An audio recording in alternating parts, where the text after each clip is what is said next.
me mandar. Tá bom. Que é isso. Porque os arquivos são grandes, É. não dá para transmitir via WhatsApp. Tem que usar o WeTrans, tem que usar outra ferramenta para poder transmitir.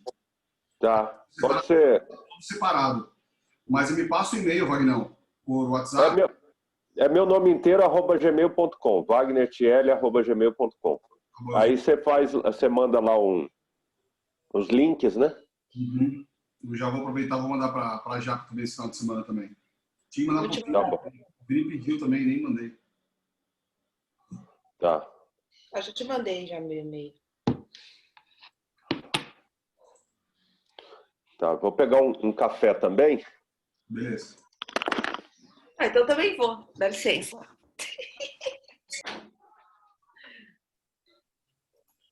Oi, Plantinha. Bom dia. Plantinha. Bom dia.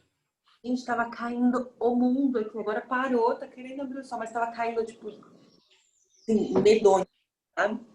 Minha mente levantou voando, porque assim, as janelas batem horrível. E aí a mela que alaga, né?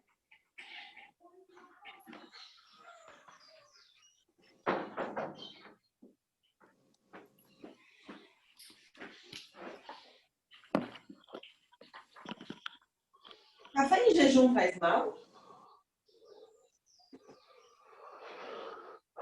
Bom dia, bom dia. Bom dia. Não sei, viu, Bai? Eu tomo direto café em jejum.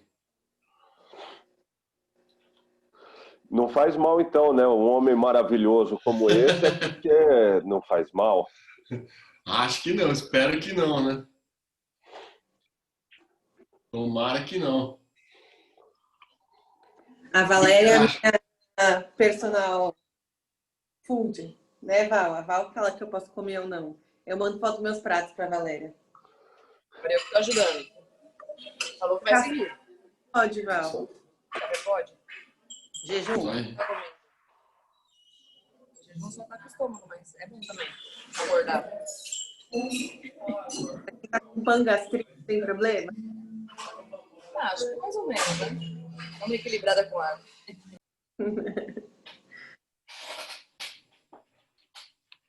Vamos lá. Quem já podemos começar? Como é que é? 7h05. Podemos. Então vamos lá. Bom dia oficial a todos. Bom dia. É um momento onde cada um de nós aí tem desafios pessoais muito importantes. Acho que, Bárbara, é o seu que está dando retorno? Deixa eu ver. Isso, agora vamos lá. É o momento da gente cada vez mais se livrar da sensação de destino, cada vez mais a gente assumir as rédeas da nossa vida, cada vez mais a gente se colocar nesse lugar de cocheiro da nossa carruagem, né? Entender que dentro da nossa carruagem tem um tesouro. Esse tesouro é a nossa essência, é o nosso propósito, a nossa busca, e que no caminhar dessa carruagem, os nossos egos são os nossos cavalos, e eles estão envolvidos com a maneira como a gente pensa, a maneira como a gente sente, a maneira como ele influencia diretamente o nosso ânimo. As nossas estruturas egóicas, elas são viscerais, elas estão ligadas diretamente nas nossas entranhas e elas podem nos motivar, como elas podem nos desanimar, de acordo com o envolvimento que ela tem, o controle que o ego tem de nós mesmos. A consciência, ela não vai exterminar os cavalos, porque essa carruagem depende dessa tração. Mas a consciência, ela vai se colocar no lugar tanto de adestrar, de orientar, de guiar, de manter a estrutura egóica dentro de um estado de equilíbrio. Esse estado de equilíbrio é fundamental para que a gente possa fazer bom uso das nossas estruturas egóicas. O ego tem desejo, ele tem medo, ele projeta, ele anseia, ele imagina, né? Observa vocês quantas vezes vocês criaram diálogos internos com os personagens da vida de vocês, tendo conversas que nunca existiram, falando de coisas, elaborando coisas, usando os personagens da vida como fantoches da sua estrutura egóica, seu próprio ego se vestindo de outra persona, de outra pessoa. Dentro da nossa cabeça criamos vozes para esses personagens. Às vezes contamos essas histórias para as pessoas, distorcemos os fatos e colocamos as nossas estruturas egóicas para contar a respeito de coisas que aconteceram, falando de coisas que nós nunca dissemos ou que os outros nunca falaram para nós. Então, que mundo é esse da realidade que a gente vive, que ela é completamente, muitas vezes, distorcida? É um mundo muito próprio, é um mundo muito singular. O que nós tomamos como verdades e como nós nos deixamos influenciar por tudo isso que a gente está vivendo, mas vivendo dentro de nós, pela perspectiva do que nós estamos enxergando.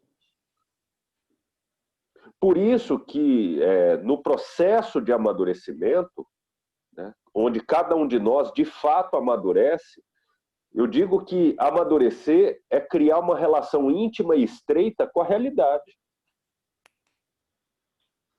Uma pessoa que está imatura, ela está no seu mundo imaginário, ela está no seu mundo da fantasia, ela está na toca do coelho, ela está idealizando uma série de coisas. E muitas vezes ela abre mão da responsabilidade, né, de assumir as próprias consequências, os próprios resultados, e se coloca vítima de uma fantasia criada por si própria, onde ou é o destino, ou é o outro, ou é o contrato, ou é a empresa, ou é o parceiro de trabalho, ou é o gestor, ou até mesmo um personagem que eu crio como um substrato meu e que eu me torno vítima dele. Então, o meu objetivo com vocês é, acima de tudo, livrar vocês do lugar de vítima. O lugar de vítima é o lugar mais tenebroso que um ser humano pode viver, porém é um lugar muito sedutor. Por quê? Porque a vítima é dado o direito de legítima defesa. Então, quando eu estou no lugar de vítima, eu tenho o direito a me defender. Eu tenho o direito a desejar o mal. Eu tenho o direito a viver deprimido. Eu tenho o direito a não ter resultados.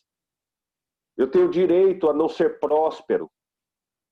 Porque tem um ganho secundário no lugar de vítima que é muito sedutor, é muito romântico. A melancolia, muitas vezes, ela pode ser uma companheira muito carinhosa. Porque nesse diálogo interno, eu acabo criando um ambiente muito especial, único, onde todos os outros são responsáveis pelos meus fracassos e eu não. Onde todo um cenário à minha volta se torna responsável, influenciando o meu destino, e eu, como uma pessoa maravilhosa, muito boa, né, que não nasci para esse mundo, porque esse mundo é muito cruel, né? Estou aqui num flagelo, num calvário constante. Então é momento da gente assumir essa responsabilidade. A palavra responsabilidade, como eu já falei, é daquele que responde, daquele que tem respostas.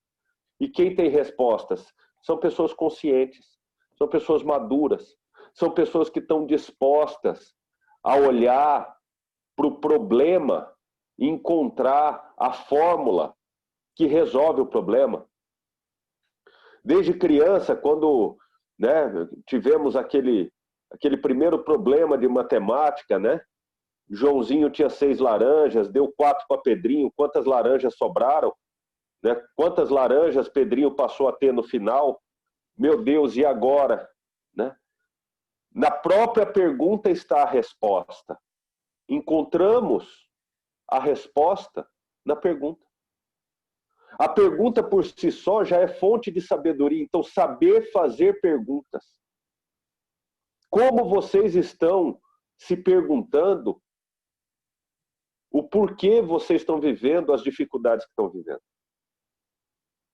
Quem não sabe fazer a pergunta, e aí, né, nesse problema, né, nós juntamos duas coisas importantes, duas matérias importantes, o português com a interpretação de texto e a matemática com a compreensão dos números. Então, o mesmo problema lá de Pedrinho, né, nós podemos olhar hoje, né, dentro da nossa atividade. Por que eu ganho hoje o que eu ganho? Por que me falta quando eu olho no meu custo de vida? Existem muitas pessoas que esse lugar de vítima é tão confortável que parece que não foi ela que usou o cartão de crédito. De repente vem a fatura e um grande mistério se apresentou. Meu Deus, né? Igual o cachorro comeu a tarefa, né? Alguém na madrugada pegou o meu cartão sem que eu visse. E essa compra aqui, esses restaurantes, como deu esse valor na minha fatura? Né? Eu trabalho e não me sobra dinheiro. Né? Que mundo cruel. Né? Dá vontade de internar um ser humano desse. Né? Às vezes é tão esquizofrênico esse processo, né? Onde a pessoa parece que vive uma despersonalização dos teus atos.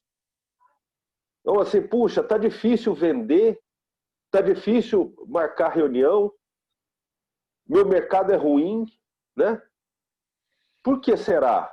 Existe uma maldição, né, dos meus ancestrais. Tem 7 gerações que os meus ancestrais não conseguem recomendação, né? Eu preciso ir no monge do Tibete para poder me libertar dessa grande maldição da minha vida. E, no fundo, o processo de desenvolvimento é uma prática muito simples. É uma decisão. O poder da decisão na vida de vocês. Como que vocês decidem? Como que vocês estão fazendo uso desse dom, o livre-arbítrio, a escolha do que sentir, do que pensar, do que fazer, de como agir, de como questionar a respeito da sua própria vida, de como buscar recursos para transformar o teu sucesso, prosperar, né? Olhar para dentro exige coragem, exige esforço, exige humildade. Nós seremos seduzidos, obviamente, pela vaidade. Todos nós temos as nossas vaidades. E tudo bem, não tem problema nenhum, não vamos conseguir viver sem ela. Temos vaidade até mesmo pelas nossas desgraças da vida. Pessoas doentes, quantas vezes dentro do consultório eu percebo que pessoas doentes estão no final elas estão com medo de abrir mão da doença porque ela recebe atenção exatamente pela doença dela, né? Então ela se envaidece pela mazela que ela carrega, porque aquilo sustenta esse lugar de vítima, e através do lugar de vítima ela consegue manipular muita gente. Então esse emaranhado das personalidades humanas é um desafio. Sermos nós mesmos é um grande desafio. Encontrarmos o nosso self, o nosso eu interior, a nossa essência, e trazer ela à tona com tantos dogmas, né? Com tantas experiências que nós tivemos em família, com tantas coisas que nós vivemos e que isso foi projetado em nós. Então, o quanto da nossa vida nós estamos vivendo uma dramaturgia de um palco, de uma peça teatral que não acaba, né? Como aquelas peças famosas que tiveram no Brasil e que dura, como a Broadway, que tem Fantasma da Ópera já há 1 milhão de anos, né? E, de repente, a nossa vida é uma repetição de um padrão de comportamento, é uma peça que não se acaba, né? E que esse personagem vai envelhecendo, mas ele sustenta o mesmo texto, ele vive o mesmo roteiro, né? Ele mantém o mesmo comportamento. Quantas coisas em nós ainda são muito infantis? Então, a sustentação da criança interior, que é a criatividade, que é a alegria, não é a nossa infantilidade. A nossa infantilidade é a nossa imaturidade, e a nossa criança interior é exatamente a liberdade de ser aquilo que deseja ser realmente. Então, hoje, vocês estão vivendo escolhas do passado. Vocês hoje estão sustentando escolhas do passado, consciente ou inconscientemente. São escolhas movidas, como o próprio Jung falou, né? Enquanto você não se tornar consciente do seu inconsciente, ele vai tomar decisões por você e você vai chamar de destino. Então, muitas das coisas que nós estamos vivendo hoje é fruto das nossas decisões. Fomos lançados ao mundo, né? Fomos lançados ao mundo. A partir desse momento que fomos lançados ao mundo, nós temos uma série de oportunidades na vida. Tem um ditado do Sun Tzu que ele diz assim: as oportunidades se multiplicam a partir do momento que são agarradas. Então vamos lá. Quantas oportunidades passam na sua frente? O tempo é uma oportunidade. Cada hora que você acorda é uma oportunidade. Cada hora que você reflete é uma oportunidade. E quantas oportunidades nós abrimos mão, nós renunciamos, e aí elas não se multiplicam. Eu quero que vocês façam um estudo sobre vitórias de vocês. Eu quero que vocês estudem a genealogia, por exemplo, de uma grande venda, de um grande plano que vocês fizeram. E vai lá buscar a origem daquilo. Perceba como foi construído aquela história e em que ponto crucial, se você não tivesse aproveitado aquela oportunidade, aquele sucesso não aconteceria. Estuda. Eu, por exemplo, eu estou aqui com vocês hoje dando esse treinamento. Eu sei exatamente o ponto na minha vida, o dia que eu fiz isso acontecer. Eu fiz isso aqui acontecer em 2017. O que eu estou vivendo aqui hoje com vocês teve início, entre aspas, no meu destino, né? Mas nas escolhas que eu fiz, nesse grande labirinto dos acontecimentos, em 2017. O dia que eu olhei uma unidade, me agarrei a ela, me conectei com ela, e isso veio se desdobrando de uma maneira que eu escolhi ser naquele momento e como me comportar, está me dando a oportunidade de conhecer vocês. Está me dando a oportunidade de crescer com vocês. Está me dando a oportunidade de prosperar com vocês. De construir amizades, de construir relacionamentos. De prosperar, de trabalhar, de colocar meu trabalho à disposição.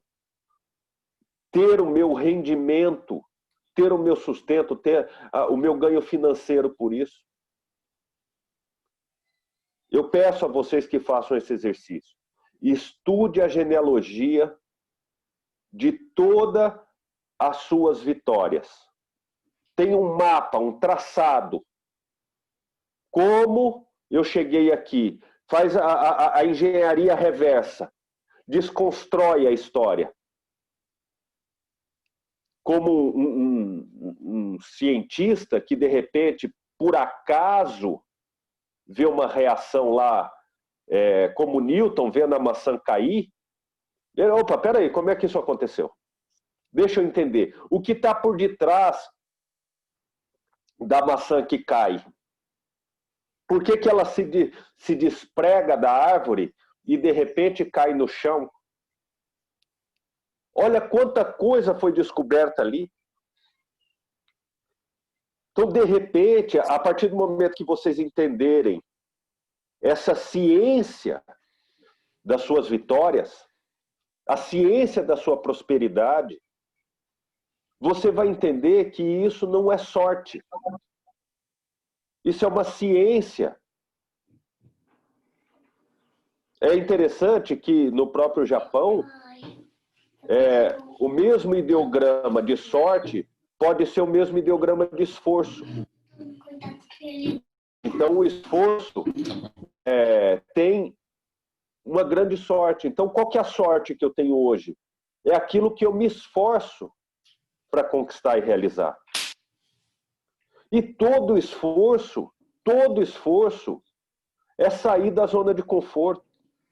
E você percebe uma coisa, a criança, ela tem uma necessidade de movimento. Por isso que a construção de todos os caminhos neurais de uma criança é muito mais poderosa do que a nossa, porque ela está o tempo todo se lançando, se jogando em experimentos para construir toda essa estrutura cerebral. O problema é que nós chegamos a um determinado ponto que parece que para nós está bom. O desejo que uma criança tem, e aí de fato eu falo que a gente tem que sustentar essa criança interior, que é essa vontade constante de se desenvolver. Porque o perfeito é aquele que já chegou ao fim. E nós temos que entender que nós trilhamos o caminho da perfeição. Essa palavra Kaizen, né? Melhoria contínua. O que é a melhoria contínua? O que é a busca, né, incessante de melhorar? O meu próximo, o projeto digital meu que está sendo lançado agora, dia 27, que é um produto que vai de vendas na internet, é um curso chamado 90 dias de Kaizen 360 graus. Como melhorar em 90 dias, em um trimestre, em todos os aspectos da sua vida, semanalmente você desenvolver todos os aspectos da sua vida e ao final de 90 dias você ter um extrato. O que você tem de melhor hoje? Ter um resultado em 90 dias. Porque o que eu percebo? Sim? Quer falar, Bárbara? Não, na verdade eu ia fazer uma pergunta, mas... Pergunta. Não, é que você falou de fazer essa genealogia dos nossos sucessos, funciona também para as coisas, tipo, para as nossas dores, para os nossos erros, para relacionamentos, por exemplo, para comportamentos que são comportamentos ruins, nós também funciona isso ou não? Sim, funciona muito, funciona muito. Nesse momento, só fecha seu áudio aí, porque senão ele... Nesse momento eu estou pedindo para vocês fazerem a genealogia do sucesso. É importante fazer isso, mas agora eu estou querendo que vocês foquem no resultado positivo, né? Como existe um certo cansaço por essa pandemia, existe o barco balançou muito, né? Eu prefiro que vocês façam a genealogia do sucesso e na hora que entrar num voo de cruzeiro, estude a genealogia do fracasso. Olhe de cima, tá? Agora eu quero que vocês percebam exatamente que vocês se sintam estimulados a farejar, né? A farejar esse conteúdo poderoso dos resultados de vocês. Por exemplo, como que vocês chegaram na empresa que vocês estão? Como que vocês construíram essa oportunidade? Como vocês conquistaram alguns clientes que deram um resultado importante para vocês? As minúcias desse processo. E aí o que eu estava falando a respeito desse projeto, como eu tenho a minha oportunidade, né, assim, o que eu mais faço na minha vida é ouvir histórias, né? Então, dentro do meu consultório, eu ouço histórias, eu escuto biografias, né? Eu leio pessoas o dia inteiro, né? Essa é a minha vida, né? Há muitos anos. Eu não sei quantas pessoas eu já atendi na vida. Pessoas que já morreram atualmente, pessoas que desejaram se matar, pessoas que tiveram sucesso e depois fracasso, porque normalmente as pessoas chegam na minha vida, dentro do meu consultório, com problemas, né? Dificilmente alguém chega assim, ó, marquei uma consulta porque, nossa, eu não tinha nada para fazer, tá um sucesso maravilhoso, estou tão feliz, resolvi vir aqui, né? Ficar olhando para sua cara. Então isso não acontece. O que acontece são pessoas carregando dores emocionais, físicas, emocionais, perdidas, e pessoas com as mais diversas trajetórias. E eu percebo que, muitas vezes, um sucesso isolado e singular de uma das áreas da vida fez com que ruísse uma série de outras áreas da vida e depois até aquela própria área de sucesso se desmorona em cima de uma base que não ficou estruturada.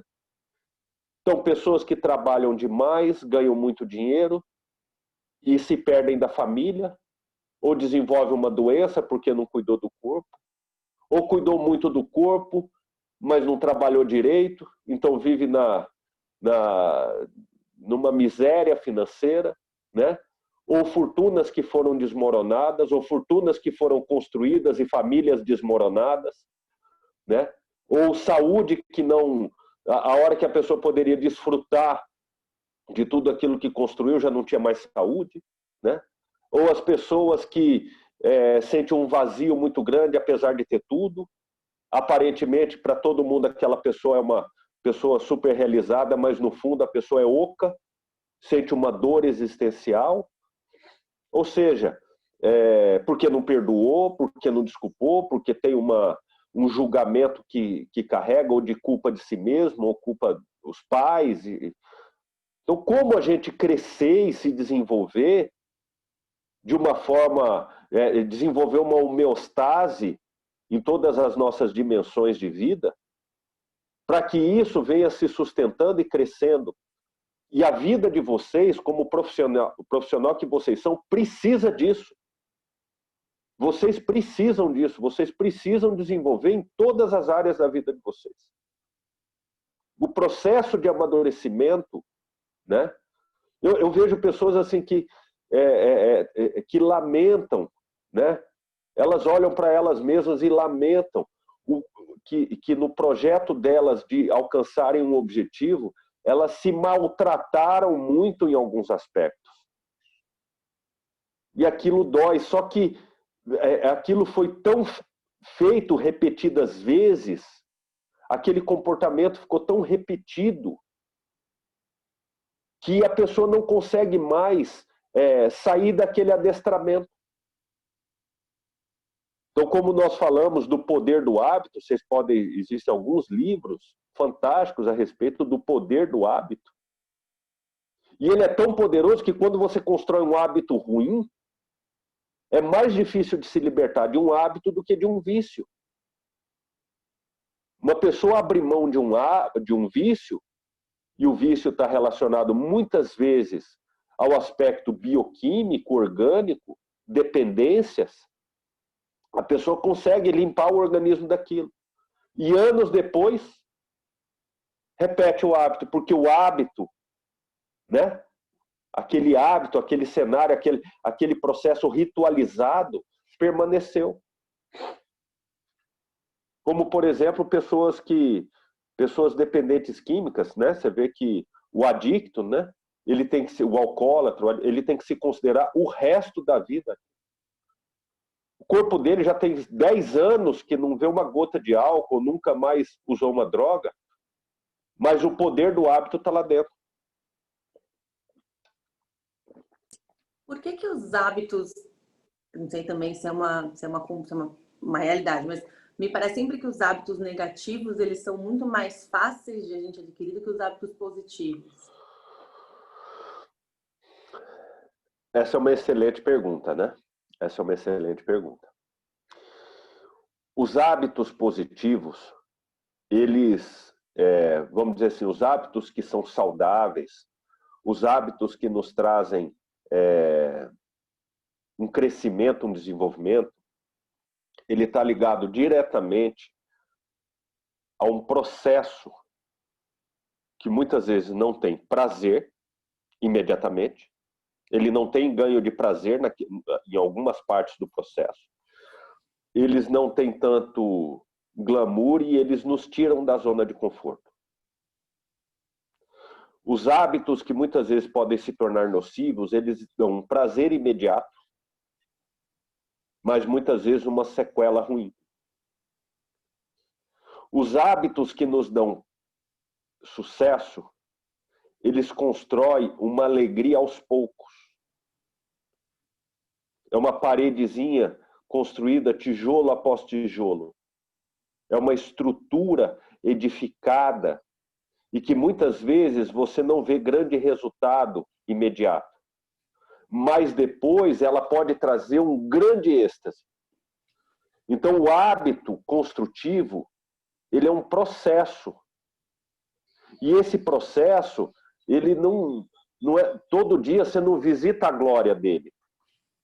Muitas vezes esses hábitos nocivos, eles te dão um impacto imediato, né? Principalmente na sensação, ele te acomoda, ele te coloca numa zona de conforto, ele fortalece a tua indolência, a tua preguiça, né? E aí toda essa jurisprudência interna pode julgar a todos que estão fora como responsáveis por aquele cenário que a pessoa está vivendo. A sociedade, o mundo, os pais, os irmãos, os colegas de trabalho, os superiores na hierarquia corporativa, até ele mesmo, né? Tem pessoas que eu ouço falar, né? Mas eu sou um lixo, eu não sirvo para nada. E você percebe que aquela pessoa está falando isso para garantir o direito de continuar fazendo a mesma coisa. Ela usa da sua própria autoimagem como uma projeção que ela expurga de si e coloca como um ser que a maltrata, no fundo, para ela continuar fazendo as mesmas coisas que elas fazem.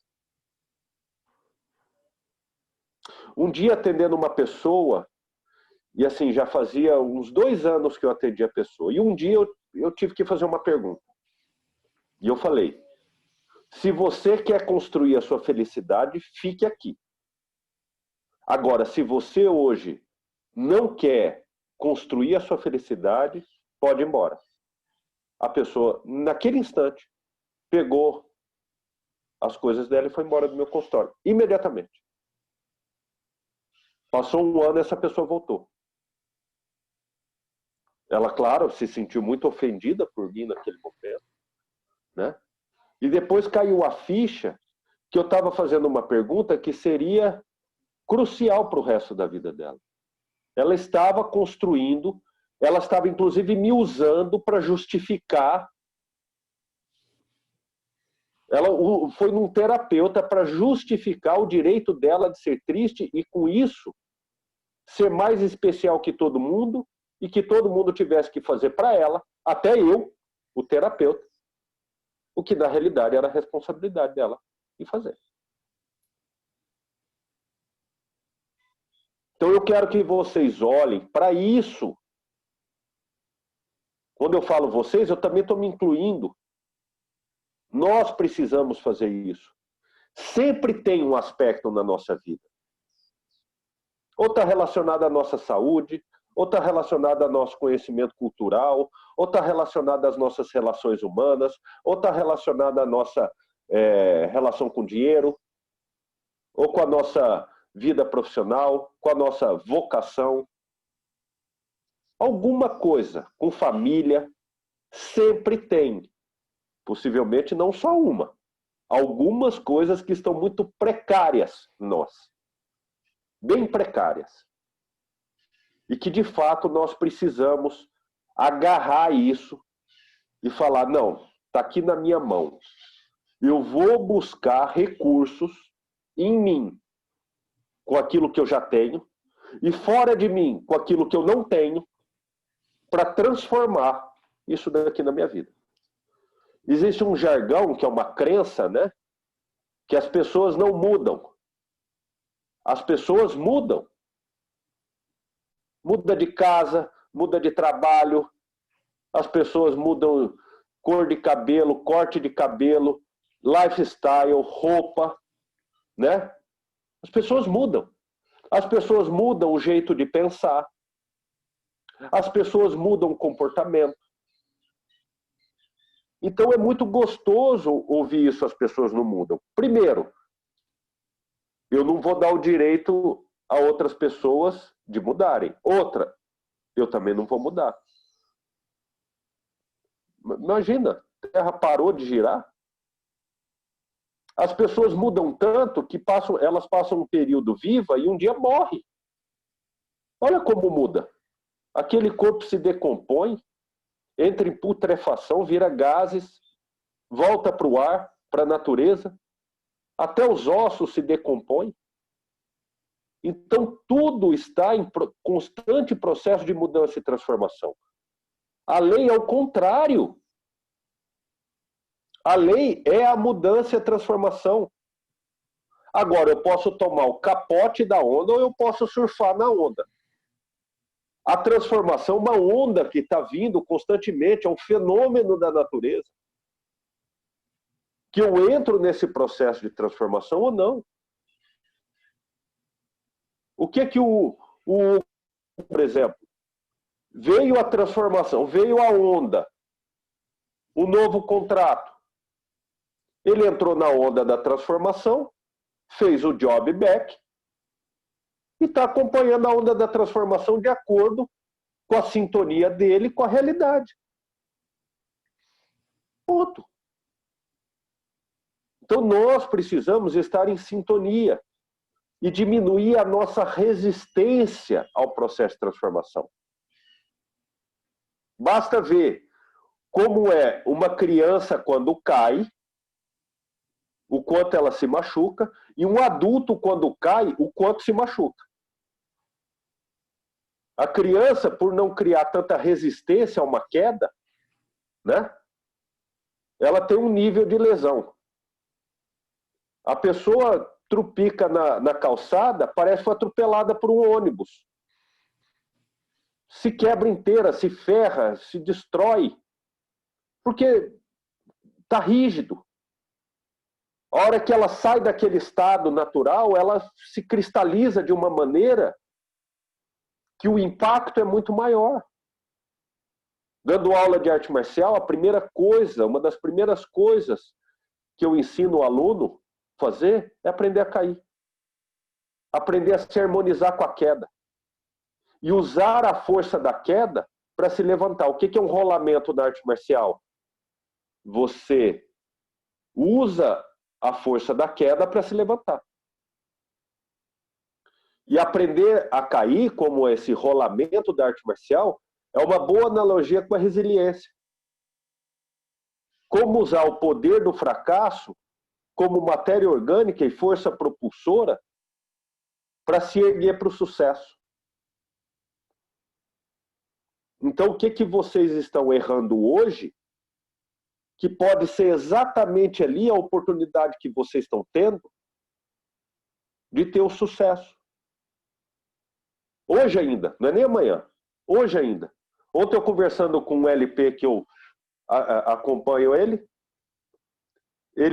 ontem tinha 3 reuniões marcadas, as 3 deram delay, ele lá em São Paulo, aí em São Paulo, as 3 deram delay.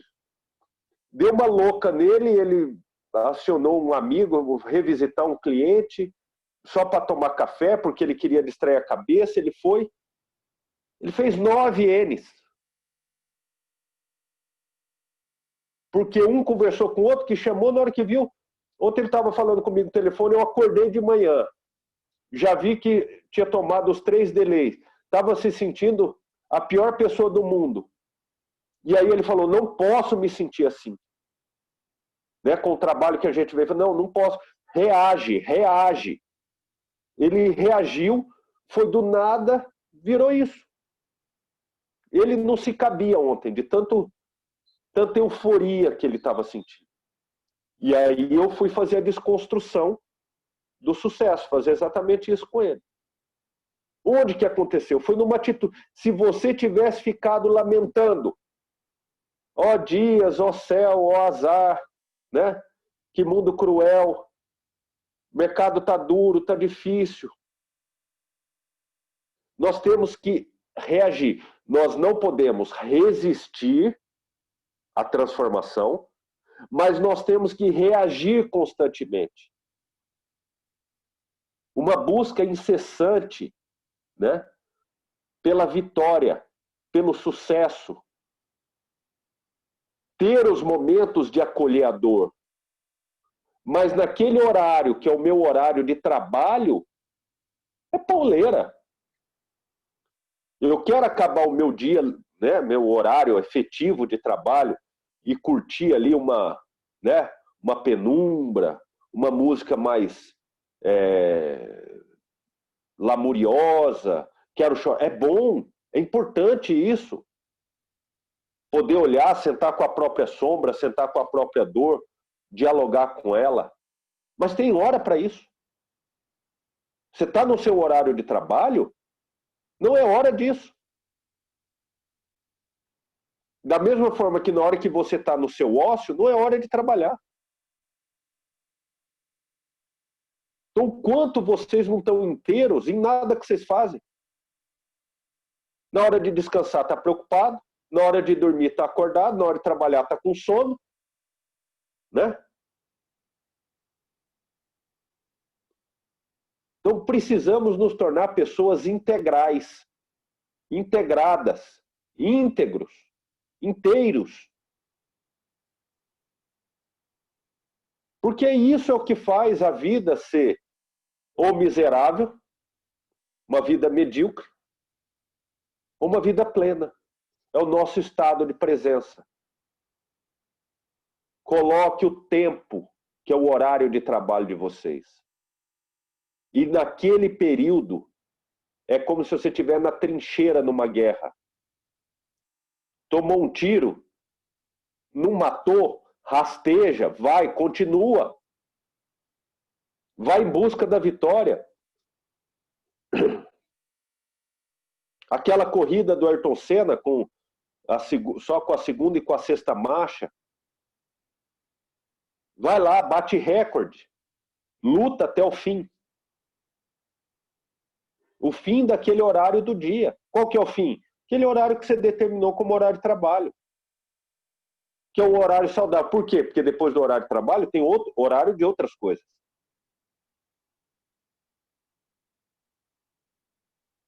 Seja workaholic dentro do tempo de trabalhar. Seja preguiçoso no ócio. Seja romântico na relação afetiva. Seja frio para lidar com problemas. Ou seja, eu tenho lugar, ambiente e tempo para viver todas as minhas virtudes e todas as minhas sombras, gerando um grande processo de equilíbrio. É isso que vocês precisam fazer. E se vocês fizerem isso, e o que é legal é o seguinte, é simples fazer isso. Só as cabeças simples conseguem fazer isso.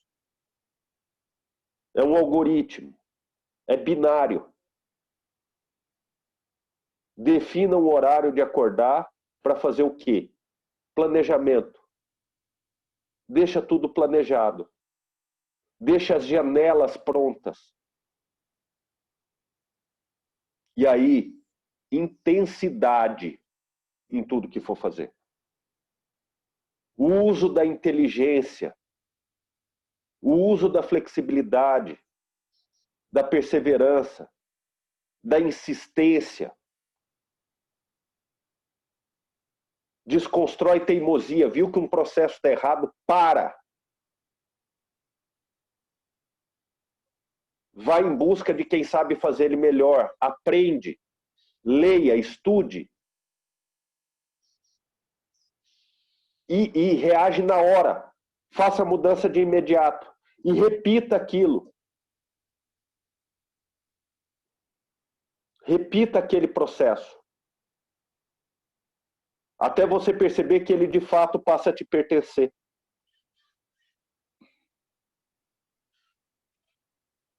Olhe para o campo de coisas que você pode se desenvolver.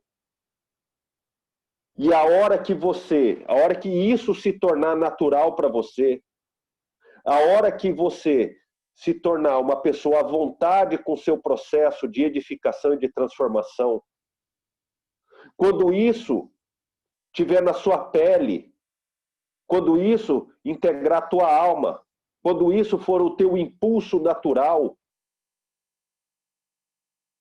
a sua vida vai mudar imediatamente.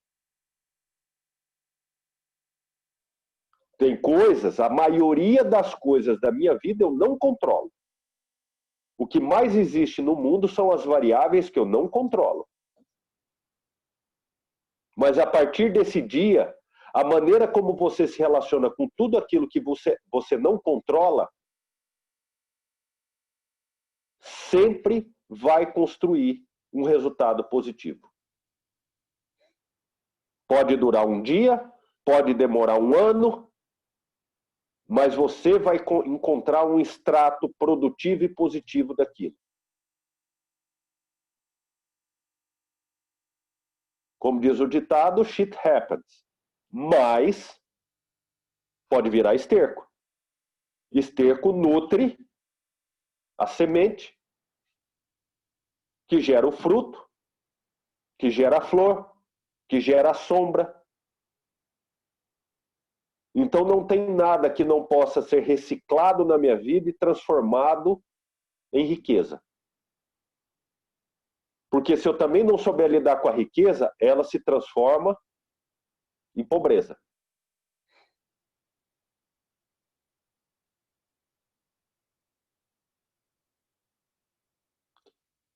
Quem quer perguntar a respeito disso? Quem quer falar a respeito disso?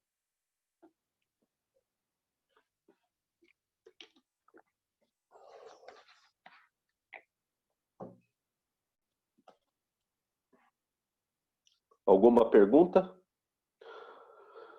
Algum exemplo de si que vocês possam trazer para fortalecer esse nosso treinamento de hoje?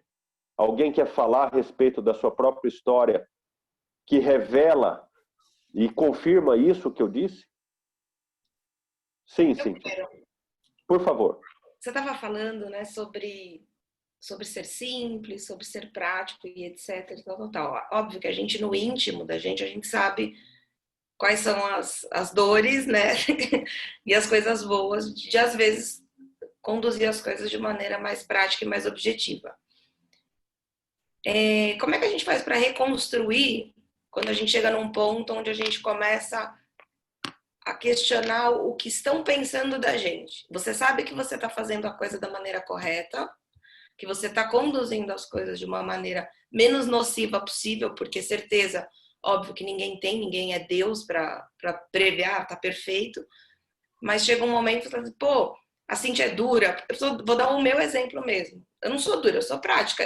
Eu sei que internamente eu tô chateada com muita coisa que tá acontecendo, mas olhando o ônus e o bônus de dois caminhos, optei por esse caminho.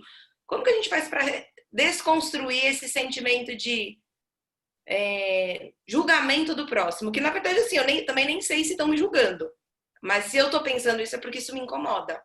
E eu acho que isso vira um outro entrave. Eu acho que, sei lá, de repente é uma segunda etapa de ser simples. Como é que você consegue ajudar nisso? Não sei se eu me fiz clara. Acho que você entendeu o que eu quis dizer. Claro, tá claro, tá claro. Então vamos lá, Cíntia, é o seguinte.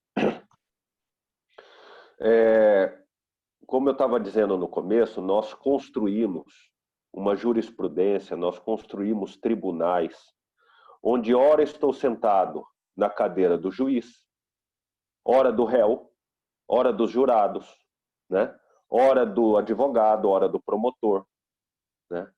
Ora das pessoas que estão ali para assistir.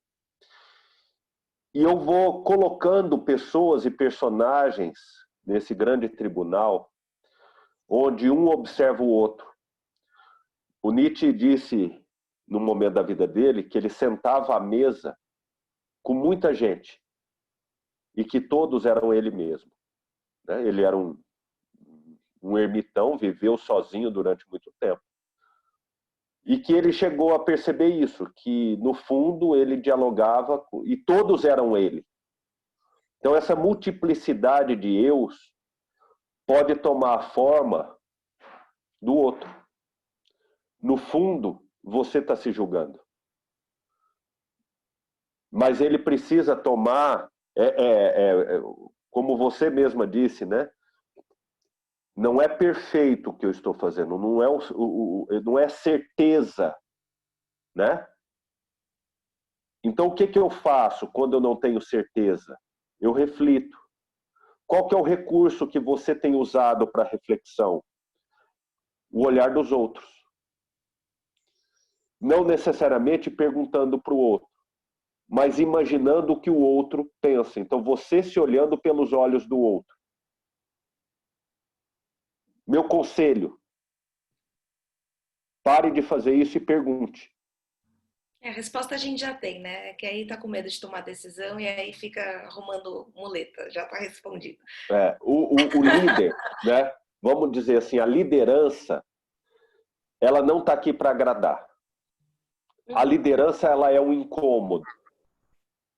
Conviver com uma liderança que ocupa o lugar com responsabilidade é desconfortável na minha relação. Vamos lá, de novo, eu contrato um personal trainer. É desconfortável. Qual que é o objetivo dele? Deu lá 30 segundos se é 30 segundos de intervalo uma série e outra. Eu desejo ficar mais 1 minuto e meio parado. O que esse personal vai fazer? Levante, pegue a barra, agache com ela.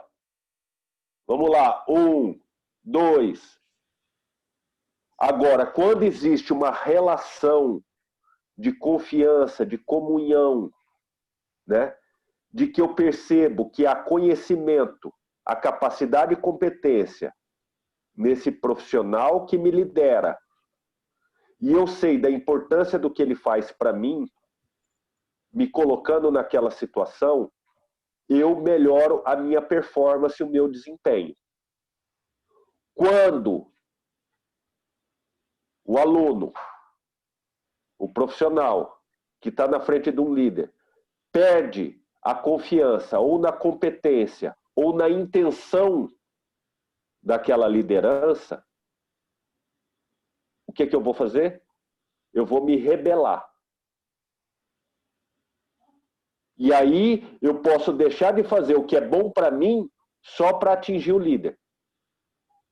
Sem perceber que eu estou sendo mais prejudicado. Mas o líder, achando que ele pode impor qualquer coisa, sem que isso chegue no coração do outro e traga compreensão, ele está também escrevendo a sua história de fracasso, como líder. O que acontece na maioria dos lugares ainda? Líderes ocupam o lugar por capacidades operacionais e técnicas, não por entender de pessoas.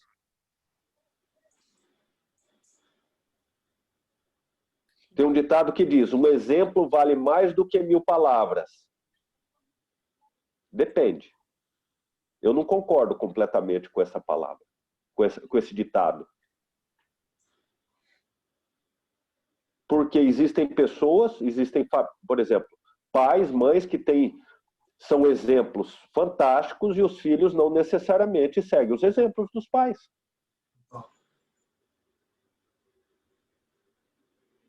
E eu ainda, né, volto ao Evangelho de João, que diz que no princípio era o Verbo. E que o Verbo criou tudo. Em algumas traduções, no princípio era a palavra, e a palavra criou tudo.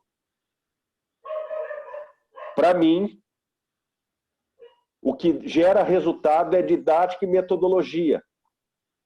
E isso é comunicação.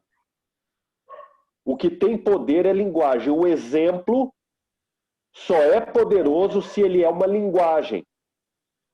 E se ele é uma linguagem, tem que ter a habilidade de quem é o exemplo e competência e capacidade de quem absorve aquilo como compreensão. Meu pai fumou a vida inteira e morreu por causa disso. Eu não fumei.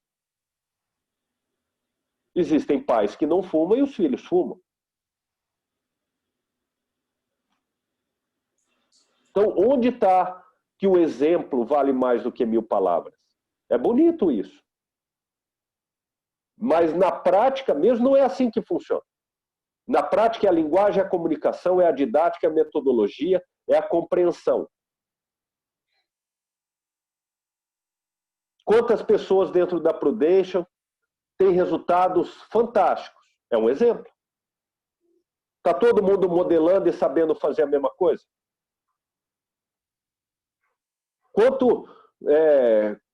Quanto Zoom vocês já assistiram de LP que tem sucesso e que ele vai lá e conta como ele fez?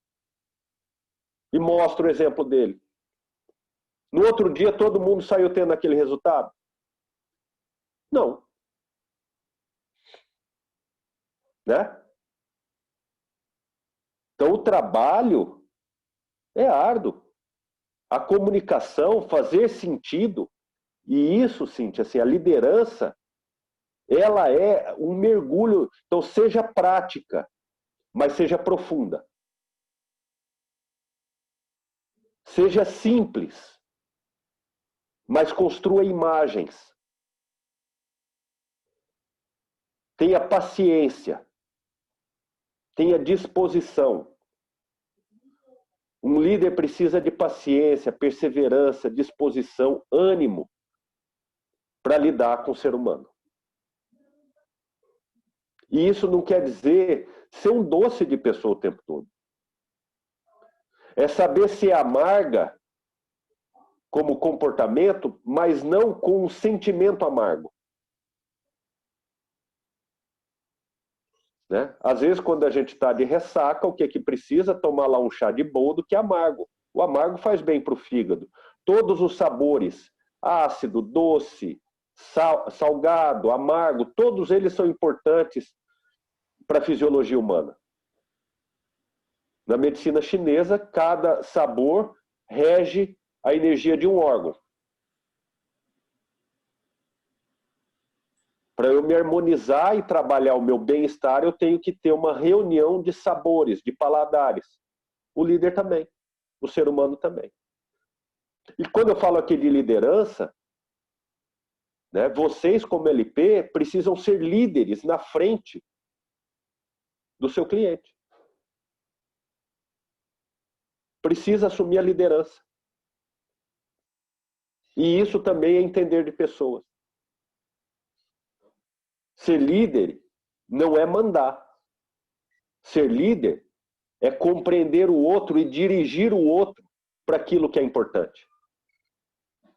Um líder é aquele que dirige, que direciona, que determina, que influencia, que empodera o outro,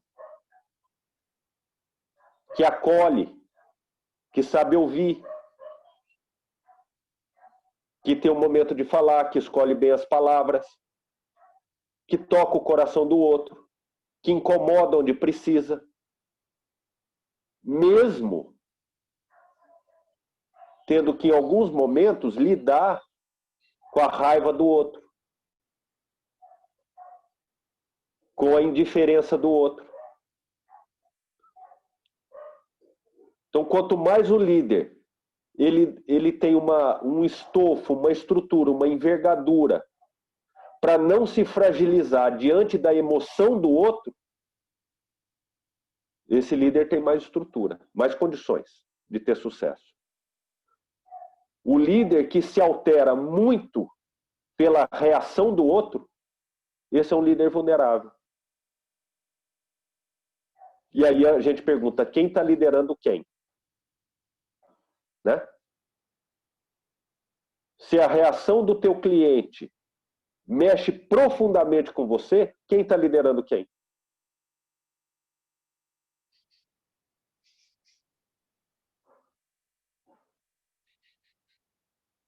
Quem mais?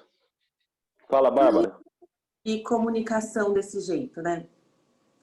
Comunicação é uma via de mão dupla, né? Então, a boa comunicação é aquela que se faz ser entendida, mas às vezes a gente se comunica de uma forma, vida pessoal, cliente, que a gente fala de um jeito e a gente vê que aquilo não tocou a pessoa, a gente tenta falar de uma forma diferente. Até onde você tem... Porque às vezes é semente boa em solo infértil, né? Às vezes aquela pessoa não está preparada para ouvir certas coisas e ela não vai ter a resposta que você quer. Até onde a gente tenta coisas diferentes ou a gente tenta se comunicar de forma diferente, até onde você fala, não, daqui não vai sair nada, hoje essa comunicação não está acontecendo, vamos parar essa conversa aqui e vamos para uma próxima. Tanto com o cliente, obviamente, né, para não entrar em embate, como em coisas mesmo, em relacionamentos. Você fala, não adianta ficar batendo de frente neste momento que não está saindo. Aí você para uma conversa e segue em algum outro momento, entendeu? A minha dúvida é, até quando você insiste em tentar comunicações diferentes, ou você vê que não está dando certo, você para e tenta em algum outro momento que aquela pessoa recebe a informação de uma forma diferente?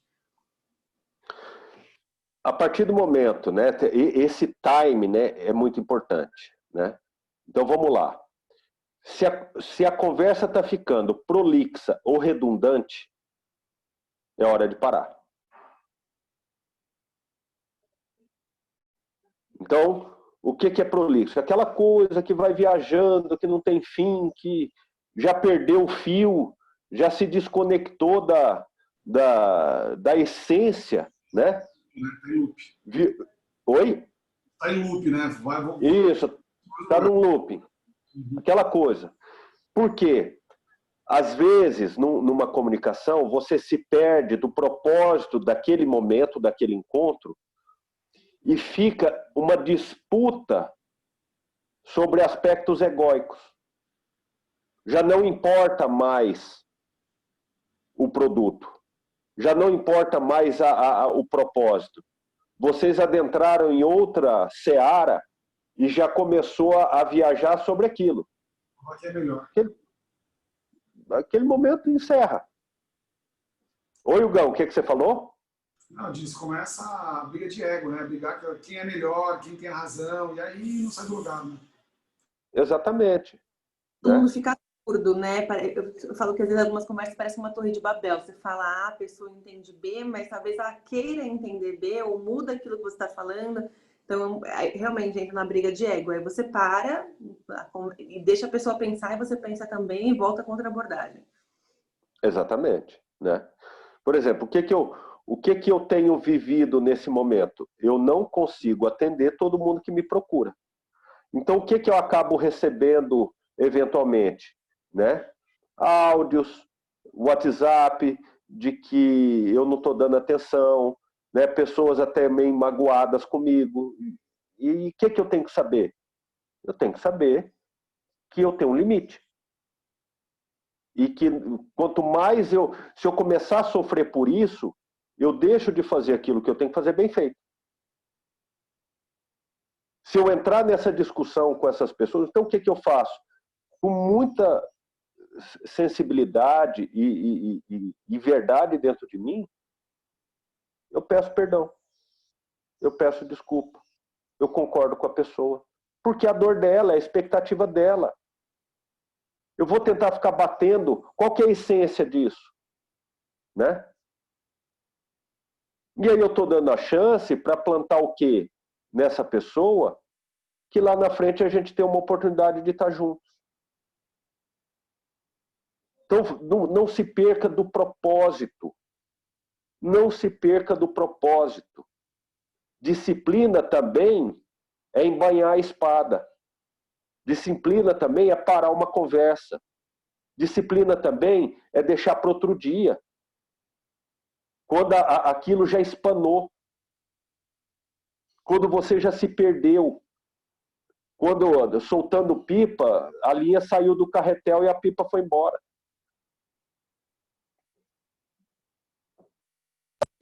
E é verdade, e assim, uma coisa também que eu tenho tentado muito é quando eu vou tentar uma discussão, uma conversa, ao invés de tentar falar o que a pessoa fez, voltar e dizer só o que eu me sinto, porque é aquele negócio de que você julga o outro pela ação, é julgado pela intenção, né? Então, às vezes, fala assim, porque você falou isso, porque você me achou desse jeito, ou porque você faz isso, aquilo, outro, e às vezes não é a intenção da pessoa. Então, a comunicação, ela fica mesmo mais audível para outra pessoa, para não entrar nessa briga de ego, ao invés de falar o que você fez, dizer como eu me senti. Então, eu me senti assim, eu estou me sentindo assado, porque aí não tem muito errado, né? A ação da pessoa te fez se sentir daquele jeito, não necessariamente a pessoa teve a intenção de fazer aquilo. Isso daí é um princípio, né? Esse é um princípio da conversa, da comunicação não agressiva, né? Você falar do que você sente, isso é muito particular. Que é isso, a pessoa, quando ela está falando para mim daquele jeito, eu estou focado nisso. O que essa pessoa está sentindo? E o que ela está sentindo, eu não tenho poder sobre isso, né? Não adianta eu falar que ela está errada, não vai mudar o que ela está sentindo. A única coisa que pode fazer com que ela mude essa sensação é ela perceber que eu acolho. Agora, a partir do momento que essa pessoa, de repente, começa a me ofender, eu também tenho que pôr um limite. Não adianta também eu falar assim, eu estou me sentindo ofendido, isso, aquilo. Tem hora que a gente tem que pôr limite, né? Uma vez numa meditação, né, eu passei um período de conflito com a minha relação com a arte marcial, né? Porque eu entrei muito num propósito de evolução espiritual, de desenvolvimento, de edificação, e a arte marcial que eu estudei, ela era muito marcial mesmo, tinha um foco, né, assim, a base dela, a parte da luta, era uma coisa muito voltada à guerra, né, ao combate, e aí eu teve um momento que eu pensei que eu teria que romper, né, que para eu continuar numa busca de desenvolvimento, eu teria que abandonar as práticas de arte marcial. E aí eu, né, numa das meditações, inclusive de kimono, dando aula de arte marcial, eu estava até sem inspiração para dar aula de arte marcial, no começo do treinamento, e aí veio uma frase que para mim veio assim, como se aquilo tivesse pronto, ela não foi construída, como se eu estivesse lendo já um selo, como se aquilo sempre tivesse vivido dentro de mim. Que assim, aprender a se defender do outro também é uma atitude de amor ao próximo. Porque quando você não deixa alguém fazer mal a você, essa pessoa não adquire karma. Então, me defender do outro é uma atitude de amor ao próximo, porque se eu não permito que ele faça mal a mim, naquele momento ele não está adquirindo karma. A partir do momento que eu permito ele fazer mal a mim, ele está construindo um karma para ele. E aí eu entendi a importância de aprender a me defender. Também de colocar limites. Porque às vezes eu falar como eu me sinto, isso faz sentido para uma pessoa que está na minha frente de forma consciente. A partir do momento que a energia entrou na dimensão da ira, da fúria, da agressão, da opressão, eu preciso colocar limite. A melhor defesa não é o ataque. Depende. Depende. Dependendo da forma como a gente entende essa palavra ataque. A antecipação, a reação que antecede. Por exemplo, Você viu uma bola passando, você está lá dirigindo um carro e viu uma bola passando na frente do seu carro. Ataque o freio. Possivelmente vai vir uma criança correndo depois atrás dessa bola. Essa atitude de pisar no freio com força é um ataque. Então, atacar é uma atitude muito intensa em alguma coisa. O ataque também é uma sabedoria. Então, às vezes, atacar algo com toda a força e com toda a intensidade pode ser algo de profunda defesa. A diferença vai ser o sentimento que motiva, né? Exatamente. A agressividade é um instinto de sobrevivência, é uma sabedoria da existência humana. A violência é a falta de sabedoria com o uso da agressividade. A agressividade é fundamental na vida humana, senão um bebê não mamaria no peito. Quando ele suga o leite da mãe, ao ponto de ferir o seio, o bico do peito, é uma atitude extremamente agressiva. Ele está sugando, ele está tirando o leite da mãe para sua própria sobrevivência. A violência é a falta de sabedoria para usar a agressividade.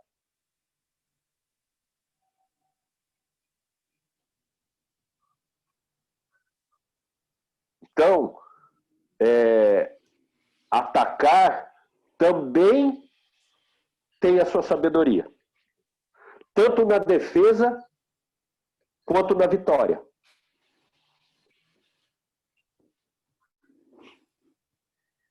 Tem um ditado samurai que diz assim também: é melhor ser um guerreiro aprendendo paisagismo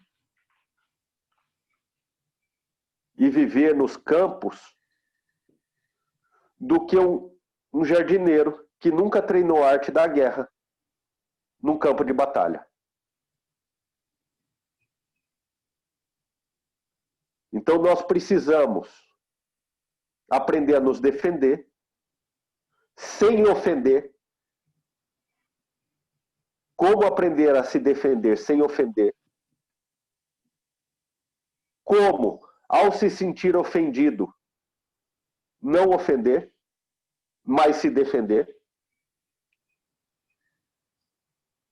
Até dentro do Código Penal existe o direito à legítima defesa e o uso excessivo da força. A legítima defesa tem que estar equiparada à realidade. Eu não posso me defender de um soco com 57 facadas. Não, o cara foi me dar um soco e eu dei 57 facadas nele para eu me defender. Então, saber a medir. Aí o que? Eu entrei na dimensão da violência.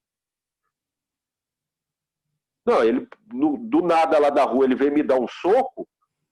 Eu saí, esquivei do soco e dei um soco, uma reação instantânea, e depois saí correndo.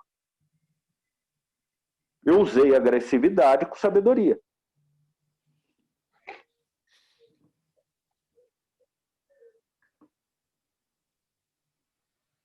A pessoa fala: puta, eu não gostei do que você fez. Aí já desmorona um ataque violento. É desproporcional. Então, sim, precisamos saber atacar. Precisamos saber nos defender. Precisamos saber nos esquivar. Precisamos ter poder de infiltração. Precisamos conduzir. Precisamos saber ser conduzidos. Tudo é graça. Tudo é criação divina. Mas nós precisamos ter design de interiores, saber o lugar de cada coisa dentro de nós e saber fazer uso de todos os instrumentos que são recursos da criação. Por isso que, quando perguntaram, né, quando tem lá toda aquela história do mito, da pergunta de Deus a Salomão, o que queres? Pedes qualquer coisa eu te darei. Eu peço sabedoria. E além da sabedoria, Salomão recebeu a maior riqueza que um homem já teve. Recebeu como? Através da sabedoria. Então, já que terás a sabedoria, também terás a riqueza. E a sabedoria é fazer o máximo com o que você tem na mão. Então, todas as emoções humanas estão nas nossas mãos. Tem lugar e momento para tudo.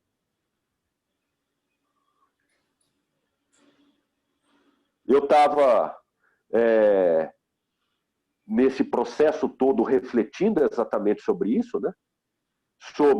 Eu venho mergulhado cada vez mais sobre esse estudo das emoções humanas.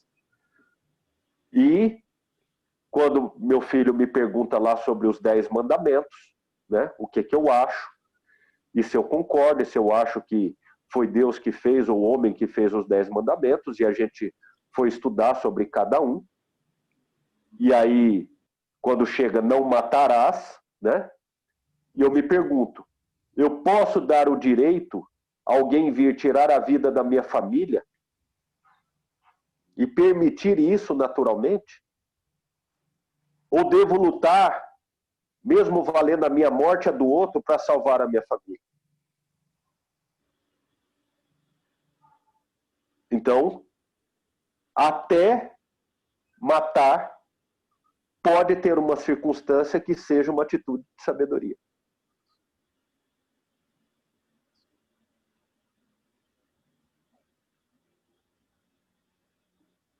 É mais fácil a gente colocar regras muito rígidas e achar que, e ponto.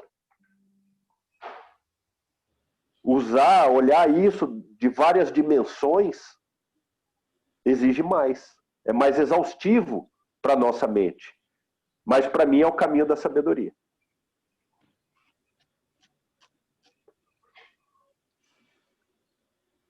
Então vocês têm a disponibilidade de ter muita riqueza financeira. E ela só vai fazer sentido se ela estiver equilibrada com a sabedoria de vocês. Hoje fala assim, Wagner, quanto de dinheiro você quer ter? O máximo que eu souber usar dentro da sabedoria que eu tenho. Então, se eu quero mais, eu preciso ter mais sabedoria. Não apenas para ter, mas para governar. Como o Gengis Khan disse, conquistar a cavalo é fácil. Descer do cavalo e governar é difícil. Então eu quero, se hoje, Wagner, você tem condições de ter 300 milhões? Não sei. Eu não sei se eu tenho sabedoria para isso. Eu não sei. Eu desconfio de mim. E isso não é uma crença limitante. Também a gente tem que tomar cuidado. Tem que estar aberto. A gente tem que ter cuidado, responsabilidade. O quanto de sucesso eu aguento nas minhas costas sem me perder da minha essência.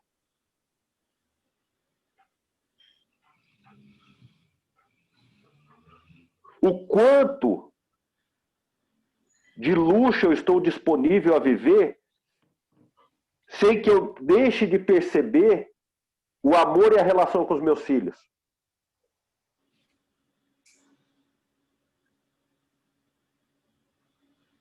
Então essa grande balança, esse grande equilíbrio, onde o fiel da balança é a sabedoria.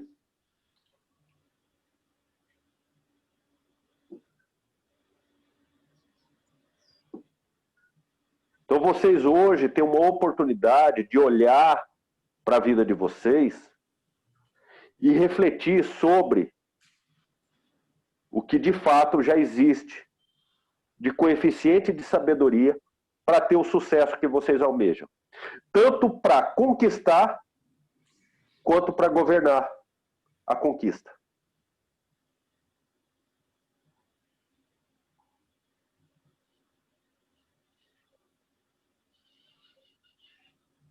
Pensa nisso. Pensa até nesse valor monetário. Quanto hoje de dinheiro eu consigo ter sustentando o equilíbrio e os outros valores que eu tenho na minha vida? O quanto de sucesso e reconhecimento eu consigo ter sem me perder da humildade, me envenenando da vaidade?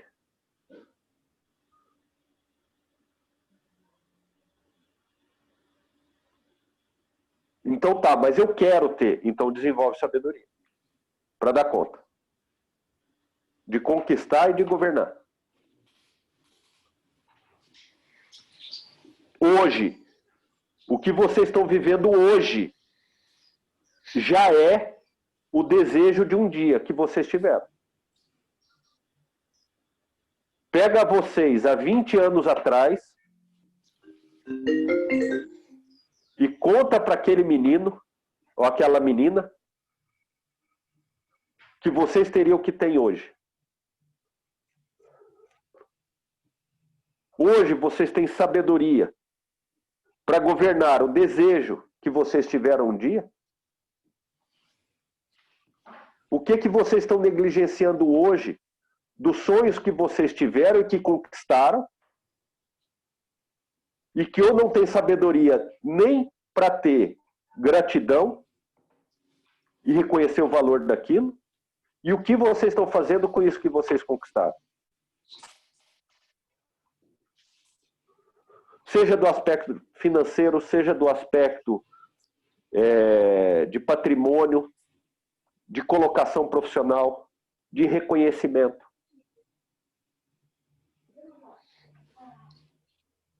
Esse empoderamento. Então hoje, vocês estão tendo essa oportunidade de viver o que sonharam um dia. Eu estou vivendo tudo isso com sabedoria? E essa é uma maneira de ter sabedoria para conquistar mais. É desenvolver sabedoria para já fazer uso com o que eu tenho.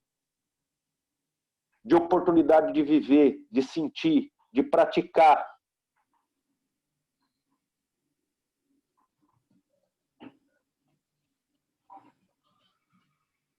Perguntas? Ou falar qualquer coisa, contar casos. Ô, Vagnão, você falou da questão aí do vitimismo e, putz, fica claro que a gente tem que estar... A importância que a gente tem que estar num estágio de alerta para sempre, né, identificar isso e não se colocar como vítima da situação, né? Porque, assim, às vezes a gente acha que nos coloca, mas só você falando algumas coisas a gente já começa a perceber, né, como em algumas situações a gente acaba se colocando como vítima das coisas, né? E putz, é difícil mensurar isso, né? Porque às vezes a gente enxerga em umas pessoas o vitimismo, mas às vezes a gente não enxerga na gente. E aí você falou daí da importância da gente ir fazendo boas perguntas, tal. Mas pô, será que às vezes as perguntas que eu faço, elas não vão me confortar no meu vitimismo? Assim, eu até por questão de ego 1, eu tenho que ter, assim, às vezes uns parâmetros para saber se eu estou indo no melhor, sabe? Se eu tô falando que eu não sou vítima, mas se eu estou fazendo por não ser mesmo, sabe? Como que você acha que é uma maneira para a gente ir mensurando isso, identificando essas questões de vitimismo? Porque, putz, para mim é claro que quanto mais a gente se livra do vitimismo, melhor para a gente, né? Mas será que eu estou fazendo sempre o melhor para não ser vítima das coisas? Eu parto do ponto, né, com esse diálogo interno, com essa reflexão própria, Eu parto do ponto que eu estou me favorecendo de ser vítima de alguma coisa. Então, eu já parto do ponto que isso está acontecendo em alguma coisa dentro de mim. Então, a pergunta que eu faço é: onde eu estou tendo ganhos secundários por me sentir vítima de alguma coisa? Eu já parto do ponto que isso está acontecendo. Ou por causa da política, ou por causa da pandemia, ou por causa do casamento, ou por causa dos filhos, ou por causa do trabalho, ou por causa do alinhamento de Marte com a Lua cheia, entendeu? Alguma coisa eu estou fazendo que eu estou me vendo limitado e vitimizado por uma situação. O que eu vou investigar onde está isso. E qual é o ganho secundário que eu tenho com isso. E o que eu estou fazendo com esse ganho secundário se ele é realmente aquilo que eu quero. Ô Wagner, rapidinho, quando você fala limitado, eu posso também trocar por onde eu estou resistente. Eu posso onde eu estou Posso, onde eu estou. A algo, ou a alguém, ou a uma nova forma. Exatamente. Resistente, teimoso, teimosa, né? Repetindo padrões, comportamentos, né? Num ato inconsciente, né? Porque aquilo me dá direito à liberação da minha sombra, né? Me dá direito à legitimação daquela minha the dark side of the moon, né? Do outro lado da lua, do lado escuro, que me dá direito a isso, né? Isso é clássico nas relações humanas. Então eu quero fazer alguma coisa que eu mesmo não concordo, então eu preciso de legitimidade para aquilo. E o que me dá direito a isso é uma tirania de alguém ou de alguma coisa sobre mim. Todos nós temos isso. Então vamos partir do ponto que essa é uma lei, é uma regra. Isso faz parte das estratégias humanas, só que elas não são produtivas. E aí tem a história da jornada do herói, mas tem um ponto da jornada do herói que é definitivo para ele se tornar um herói, ou um vilão, ou uma pessoa do senso comum. Você pega as histórias do herói e do vilão, todos eles passaram pelo lugar de vítima, de alguma coisa, uma dor.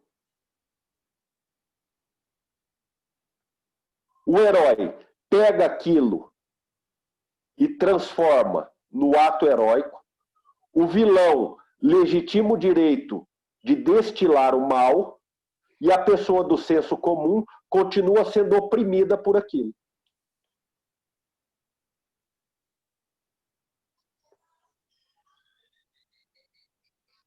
Então todos nós estamos na jornada do herói. Ou estamos parados como senso comum, como massa de manobra, como figuras oprimidas pelo caos, ou escolhemos ser o herói, ou escolhemos ser vilão. Me empoderar pelo próprio mal.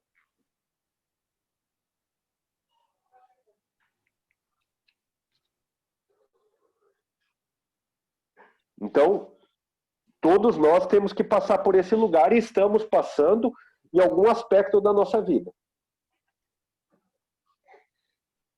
Ou porque eu não tenho genética para emagrecer, ou porque qualquer coisa.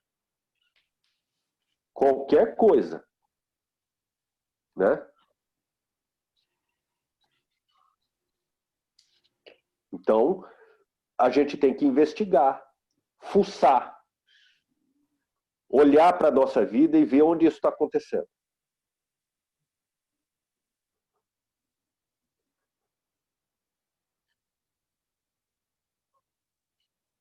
Então, às vezes a gente enxergar, por exemplo, por que você fez isso? Ou por que você não fez isso? Porque eu tive vergonha. Porque eu fui covarde. Porque eu tive inveja. Por causa dos meus ciúmes. Entender de fato o que em nós ainda é precário e assumir isso. Vamos sair do armário, todo mundo. Vamos assumir quem nós somos. Ô, Wagner, mas isso é uma linha tênue, né? Porque a partir do momento que você se aceita, aí vem uma segunda etapa, que é a etapa de se ressignificar, ou se perdoar, ou aceitar e compreender o que passou para trás e seguir de uma outra maneira, né? Porque senão isso vira um ciclo vicioso, né? Ah, porque eu sou assim mesmo e eu não consigo fazer e eu vou arcar com o custo e eu continuo, eu permaneço nisso, né? Afirmando a minha aceitação, ela acaba é um exercício, não acaba, não tem fim, né? Eu acho que o ser humano ele tem que se desenvolver eternamente. Exatamente, né? Porque assim, é uma escolha, né? O ciclo vicioso ou o ciclo virtuoso. O ciclo virtuoso é uma espiral ascendente. O ciclo vicioso é uma espiral que cava para baixo, né? Então, ao eu perceber a minha covardia, ao perceber a minha vergonha, ao perceber a minha inveja, eu posso responder isso ao mundo de uma forma virtuosa, ou eu posso responder isso de uma forma com vícios, repetindo mais isso ainda. Usar isso como justificativa ainda, que eu falo, a pessoa se sentindo vítima dela mesma. Então, quando ela descobre que ela é o próprio algoz dela e que não são as pessoas, ela pode escolher ser vítima dela mesma.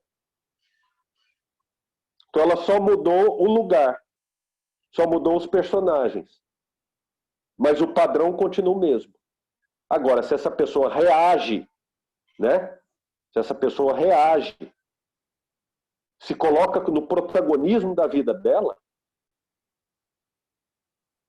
e que ela assume, então, a responsabilidade e começa a ter disposição de seguir um caminho virtuoso, vai ser prazeroso no início? Não.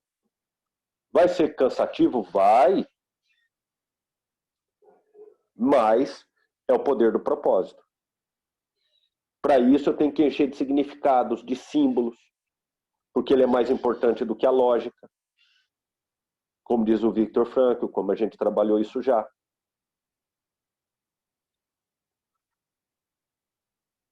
Então, em que aspecto da sua vida hoje você está tendo sabedoria? Em que aspecto da sua vida hoje você está agindo com ignorância? Nós não estamos sendo sábios com tudo e não estamos sendo ignorantes com tudo. É assim que a gente quer julgar as pessoas também. A pessoa tem um comportamento bom e tem um ruim, pronto. Você pegou tudo aquilo que é bom e joga no lixo. Ou a pessoa faz um monte de coisa ruim, aí faz uma boa, você quer dar todas as chances para ela de novo. Não, calma. Vamos saber, né, essa dinâmica do que de fato é bom, do que de fato é ruim, de como equanimizar isso, de como equilibrar essa estrutura.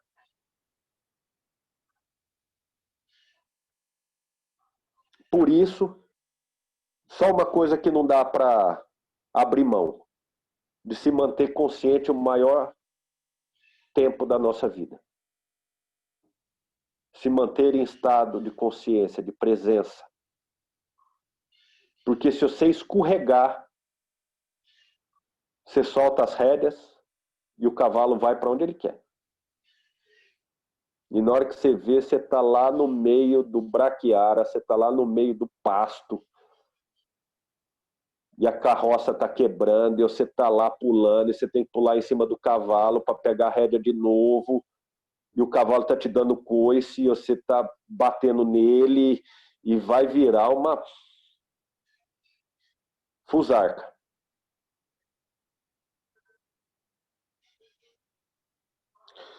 Na atividade profissional de vocês, É uma atividade que depende muito, muito de decisões. Vocês não estão sentados numa cadeira, num balcão, onde o que vocês têm que esperar é o movimento do outro para agir. A atividade profissional de vocês depende diretamente da atitude de vocês. Vocês têm que trabalhar muito tempo, muito bem feito, com muita atitude, com muita ação, para as coisas depois começarem a cair no colo. Mas muito. A atividade de vocês exige demais de vocês.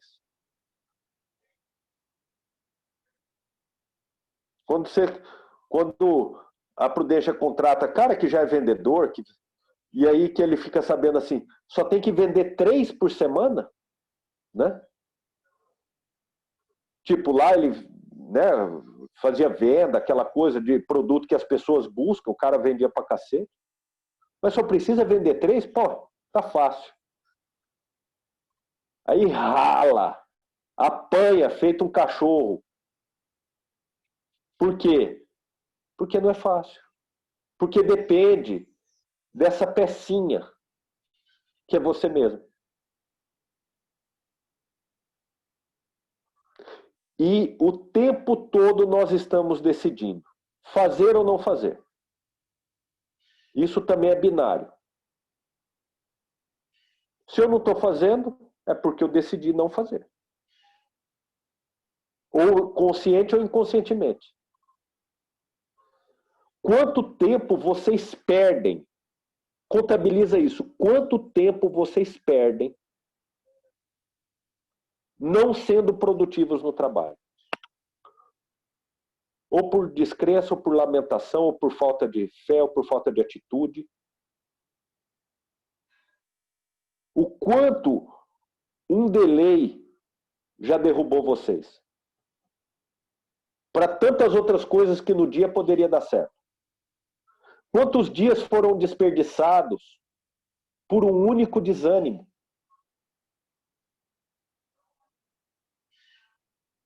Por uma recomendação que não pegou?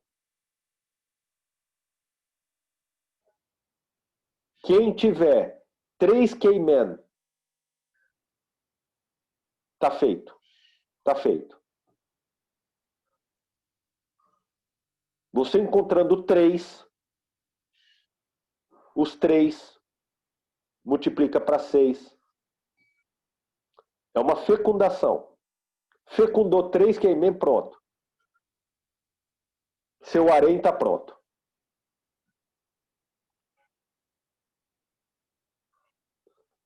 E isso não é sorte, isso não vai cair no colo. Você precisa caçar. Você precisa ser perseguidor disso. E isso requer uma atitude constante, uma insistência. Isso é alta performance. E isso tem que ter longevidade. Não é assim, eu vou fazer muito uma semana, mais ou menos numa outra. Você tem que ter ritmo.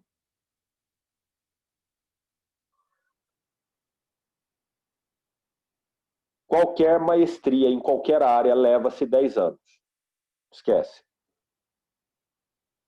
Uma maestria leva-se 10 anos de atividade. E 10 anos assim, ó, trabalhando, dedicando, insistindo, buscando, errando, acertando.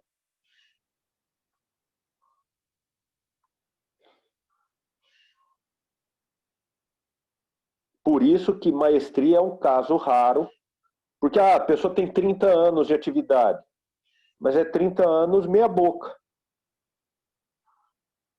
Batendo fofo, meio mastro. Aí não vira. Não é maestria ainda. Então vamos parar de mijar na botina e vamos para cima. Com tudo da vida de vocês. Com tudo. Tudo que vocês estão vivendo tem a grata oportunidade de vocês explorarem. Porque é a única vida que vocês estão tendo. Se existe outras dimensões para serem vividas após a morte, eu realmente não posso, eu não tenho certeza disso. Posso acreditar, mas eu não posso afirmar. E se tem, como é que é também. Mas o único jeito que você vai viver desse jeito é hoje. Sendo o Tebaldi, sendo a Kika, sendo a Cíntia, sendo o Hugo, sendo a Valéria, sendo a Bárbara, sendo essa pessoa, essa é a única chance.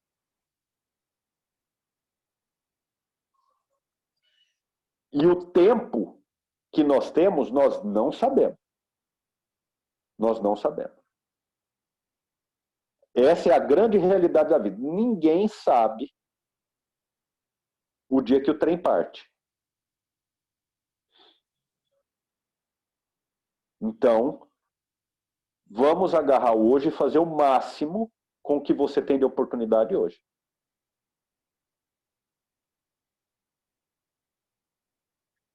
Eu conversando com a MLP um dia, atendendo ela tinha um cliente grande, 43 anos, cara grande, e ela deixou para depois. O cara morreu. Ela não acreditou. Não é possível. É isso aí. E não é que ela deixou para depois porque deixou para depois. Não tinha nada, não era agenda lotada, não era nada disso. Então, tanto a pessoa perdeu, aquela família perdeu a oportunidade daqui, como ela perdeu um PA gigantesco. Por quê? Porque as pessoas querem controlar tudo fora, vivendo de ilusões, e desperdiçam a oportunidade de desenvolver autocontrole. Quanto mais eu quero controlar fora, menos eu invisto em autocontrole. Então nós precisamos ser gestores de realidade. E aí volta a frase do Lacan, cada um alcança a verdade que é capaz de suportar. Então eu construo uma realidade capaz de eu suportar, muitas vezes criando ilusões. E isso me torna cada vez mais vulnerável.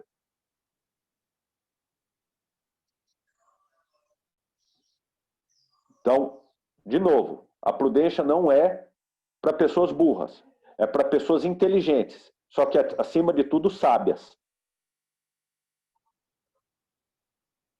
Sábias com o quê? De saber fazer bom uso daquilo que tem, dos recursos que tem.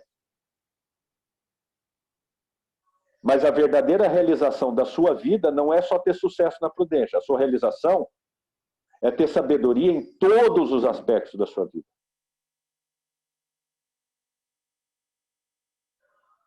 E para isso exige um esforço gigantesco.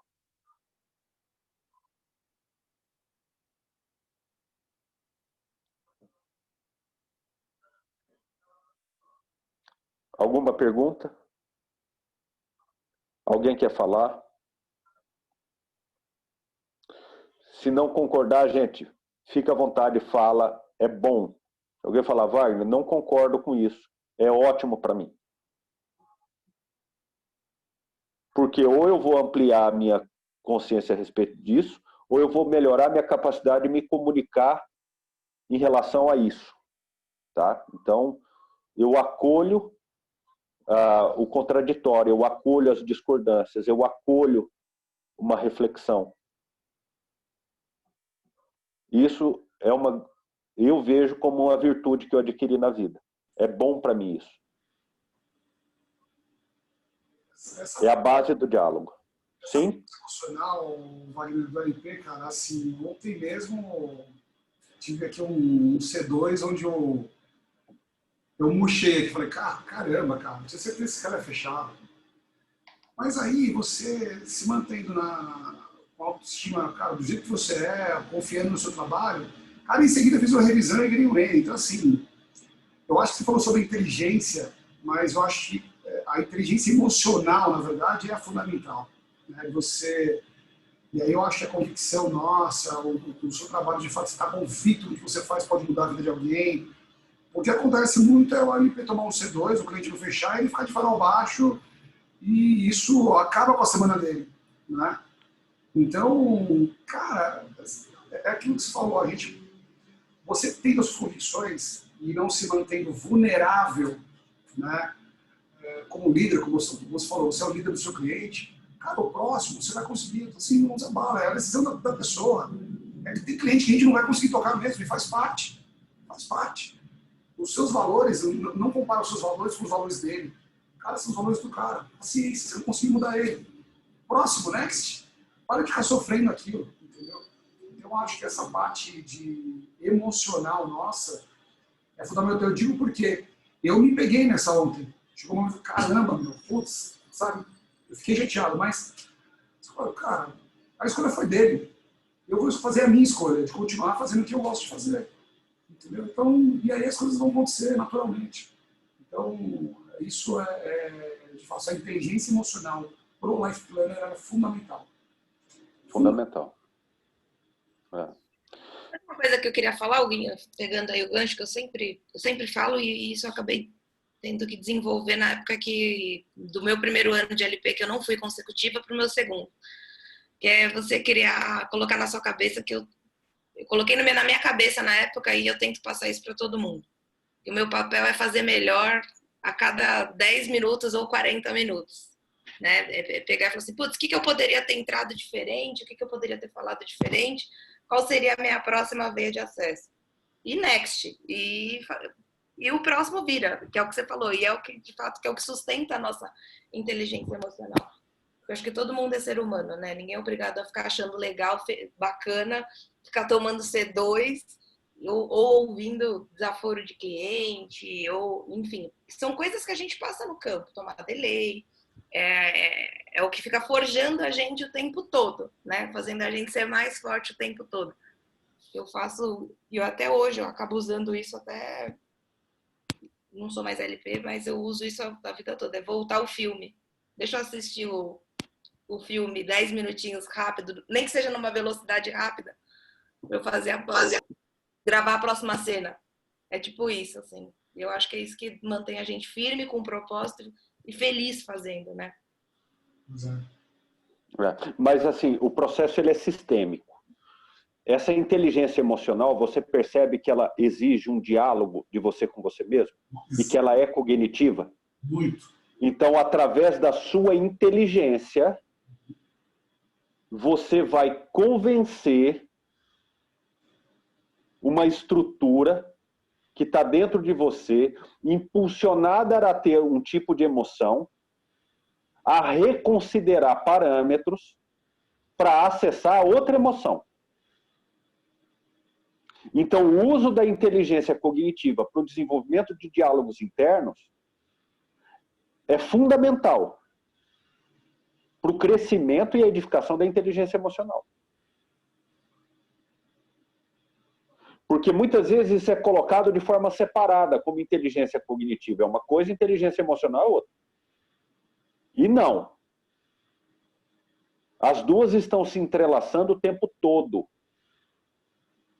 Então não é viver no modo saci, pulando numa perna só.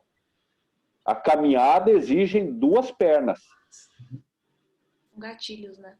São gatilhos que se conectam e que estão todas ligadas no mesmo cerne, num sistema nervoso central, numa estrutura única que é esse eu. Então, quem é esse eu? E aí, de novo, a autoliderança. Quem é a autoliderança?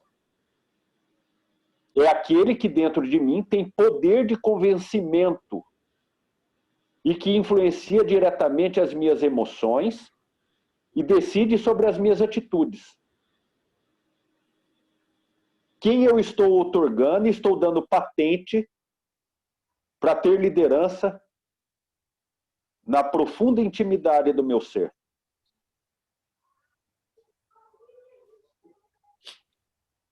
Então é isso. Observem isso. Quem está decidindo? Quem é seu líder? Como as tuas emoções influenciam os teus pensamentos e como os teus pensamentos influenciam as tuas emoções?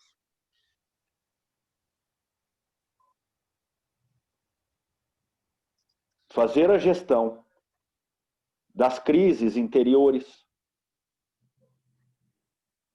construir hierarquia de prioridade interior. Princípio da gestão de crise: isola, contém, negocia. Gerenciamento de crise: isola, contém, negocia. Isola, não deixa se alastrar.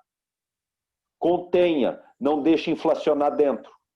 Negocia, vai em busca de soluções.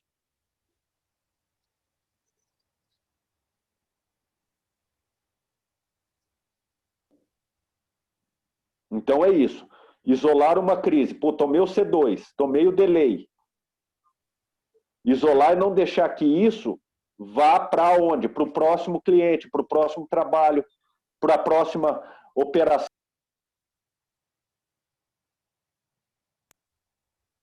Que isso não influencie, se alastre para a minha família. Isso é isolar. O que é conter? Então, primeiro, eu tenho que ter uma atitude de isolar. Muitas vezes isolar é parar de reclamar. A atitude do isolamento de uma crise é sair da reclamação. Às vezes, conter é o desabafo. Olha que interessante. Isolar a crise interior é parar de reclamar. Conter a crise interior é ter com quem desabafar. E aí entra aquilo de fato, falar como eu estou me sentindo. E aí negociar é a busca de soluções a partir disso.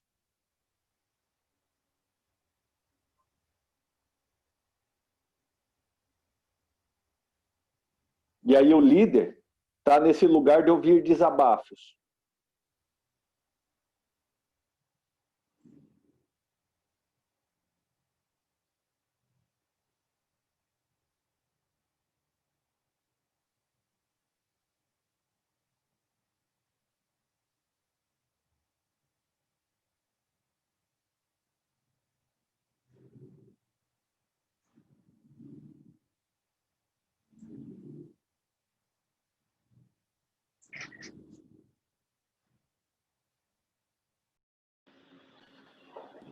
Tô te ouvindo. Estão me ouvindo? Tá. Então, vamos lá. Para a gente.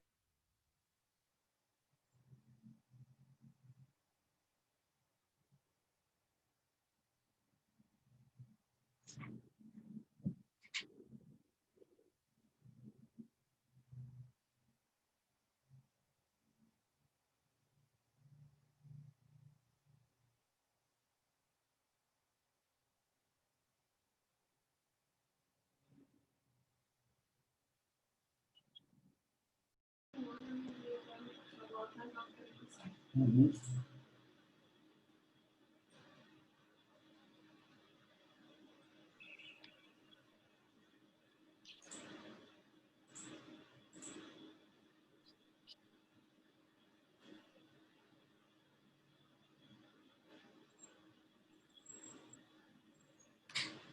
Opa, Deu um tilt aqui, cara. mano, Nossa, eu não tô conseguindo ver nada. Caiu tudo.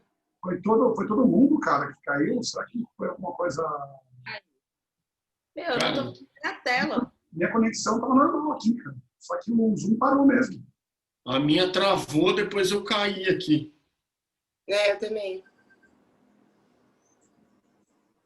Bom, tô deixando mais pessoas aí como anfitrião também, mas esquisitaço. Já era, hein?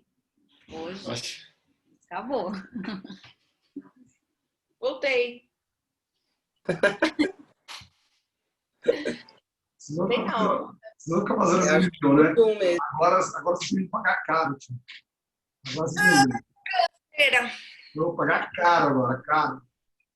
Nunca mais vou fazer um memezinho meu. Vocês vão ver. Gostou, né? Só nas fotinhas. Eu peguei uma imagem maravilhosa. Assim. Não, você vai ver que eu peguei sua. Isso aí. Não. Você vai ver. Quando o Evaldi larga de mim. Deu uma você vai congelada aqui lembrar. na sua imagem, falando assim, é agora. Eu vou congelar. É agora. Pô, acho que será que o Wagner vai voltar aí? Acho Acho que que já era. Já era. Moiou. Vou até parar a gravação. O Evaldi tem um acervo de figurinhas.